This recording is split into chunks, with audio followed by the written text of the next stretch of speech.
वापडा ने आरबीओडी फेज 1 और फेज 3 को सिंध और बलूचिस्तान के हवाले कर दिया।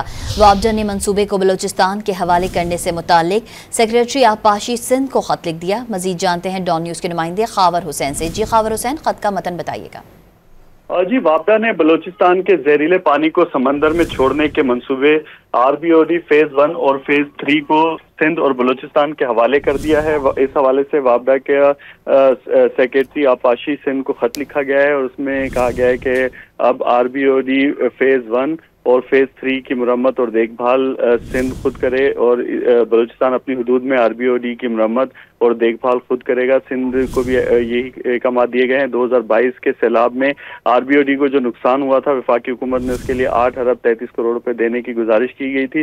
वापडा के पास इतनी रकम नहीं थी, इसलिए मंसूबे पर महकमा आपाशी सिंध को अपने बजट से खर्च करने के लिए हिदायत की गई है और 2024 के सैलाब में वापडा ने महकमा आपाशी को आरबीओडी के लिए सिर्फ टेक्निकल सपोर्ट की थी और अब इस मंसूबे की देखभाल मुकम्मल तौर पर सिंध के हवाले कर दी गई है। जी, खावर हुसैन अपडेट करे थे, आपका बहुत शुक्रिया।